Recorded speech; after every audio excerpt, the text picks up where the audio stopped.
Hello, welcome to this week's Wild Spirits News. My name is Sibylle, and your mission today is to find out which type of person you are when it comes to the subject of self-discipline, and to explore the use and the limit of self-discipline, let's put it this way, and see how you can use this best, or whether there's maybe an alternative to use in order for you to achieve exactly what you set out to achieve. You see, when it comes to discipline, there are some weird views floating about in our society. In general, discipline tends to be very admired. People who are perceived as very disciplined are highly admired, and it's always said that they are the most successful people, whereas when somebody's perceived as undisciplined, they're looked down upon. And as usual with these things, with such sweeping statements, the reality is a little more complex, and I would like to look at this and see how we can use the result of this closer look in order to make ourselves more successful.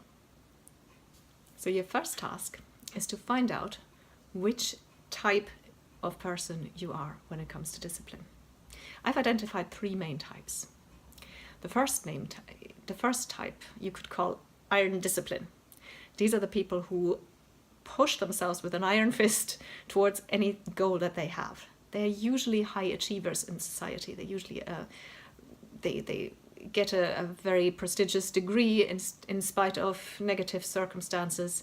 They get into shape after being overweight, relentlessly losing 200 pounds and getting fit, and they just go through life achieving and pushing themselves and being fairly merciless with themselves.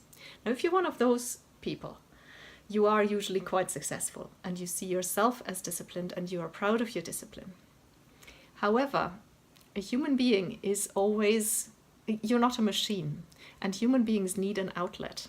So if you are this type of person, you will probably not be super successful and disciplined in every area of your life. And people who are very disciplined typically have one area where they fail.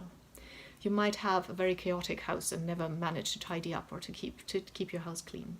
Maybe you need a glass of wine in order to relax. Some weakness, something where the discipline doesn't apply, is very typical of this type of person, this type A, I call it. Type B would probably refer to themselves as a bit of lazy and as a little lazy and completely hopeless when it comes to self-discipline. These people don't even try to achieve anything by self-discipline because they have so little confidence in themselves and in their ability to be disciplined that they just don't even start anything that requires discipline. What's typical of this type of person is that they completely overlooked what level of dedication and staying power they have when it comes to something that really excites them. These are the people who know every Star Wars movie and every detail and every last fact about it, that know a favorite book series by heart and can quote by heart almost everything or every line of lyrics from their favorite songs, or fill in the blank. They usually have something that they're incredibly good at and incredibly knowledgeable about, and that they don't really see how much discipline and staying power and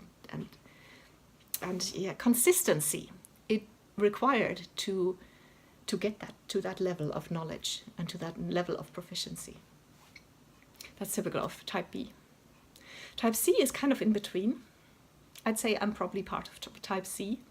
Type C are people who have a nagging feeling that they should be more disciplined and regularly make efforts to achieve something in their life, some particular goal, by really pushing themselves, by acquiring really strong discipline, and are successful in that, but typically give up after a while because it doesn't really work for them and it doesn't sit well, and so they often feel bad about themselves. So they are typically in between those two and not very comfortable around it either. They can have discipline, but they don't always apply it because they kind of lack the confidence. But they're not at the point of type B where they've basically given up on themselves. They are at the point where they in spurts, they make resolutions and they try achieving something with something approaching iron discipline, but it may not always last. So that was your first task. Did you find yourself in one of these? Or are you maybe in between or a mix of them?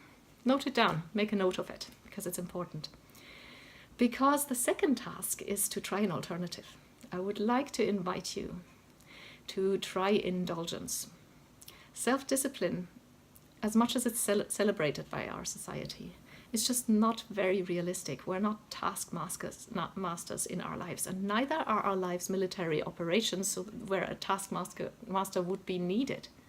Yes, you need motivation. Yes, you need some consistency. You need a direction. You need, and so on and so forth. You get that because you're a human being, and human beings are social animals, by support, which is where coaching comes in. For example, this is why I do coaching. And this is why I have a coach and always have had a coach for the last 14, 15 years and will never go without one for a long time again. So instead of beating yourself up and trying to kick yourself into discipline and then falling off the wagon somewhere, or instead of giving up altogether and just floating along in your life and not achieving anything much of anything, try self-indulgence. Try giving yourself exactly what you wish for. Try just being really naughty, or it feels naughty. Take yourself seriously and honor your desires. Do exactly what you want. And you probably say, no, I'll never get anything done. But trust me, if you do this, if you actually stick with this, after a while you will feel so saturated and so your cup is filled with self-care and with listening to yourself, with taking yourself seriously. Because here is the secret. The times when you fell off the wagon with discipline were the times when your own needs and your own feelings broke through and their voice became audible, saying, hello, pay attention to me, please. Now, if you do that consciously, you pay attention to your own needs and you indulge yourself, you will no longer need to deviate from the discipline, and you can introduce a measure of discipline in your life. Not taking everything over with it, still putting the self-indulgence first. Do you recognize the pattern? I teach passions first. This is where the passions come in too, the things that light you up. Try this out and see where it leads you, and suddenly you find you have all the motivation and the consistency and the discipline to achieve the things that you want to achieve and that require an amount of consistency and discipline. Suddenly that will work because you put what you actually need first before pushing yourself. It works like a miracle every time. If you need help with this, get in touch with me, because these are one of the things I'm specializing on. So this is your third task, is to let me know, as usual. What do you think about this? Where do you fall into the 3 types? How do you think you could do it differently? Where could you put indulgence, self-indulgence into your life, and honor yourself more and listen to your own needs more? And what are your next steps? Excuse me. And what are your next steps going to be? Hit reply on the email and let me know. And if you didn't get an email, that means you're not subscribed to Wild Spirits News and you're not part of the Wild Spirits community, and you should join us. Go to wildspiritscoaching.com or Google Wild Spirits Coaching, that gets you to the website as well, and fill in the little form there. You'll get a 100% spam-free newsletter. I promise you that. You'll get 1 email per week. Wild Spirits News, with lots of information that you can't get anywhere else, resources, recommendations of books and other resources, and some special offers that are completely exclusive only to subscribers. So go to wildspiritscoaching.com and sign up. And I'll see you next week. Thanks for watching.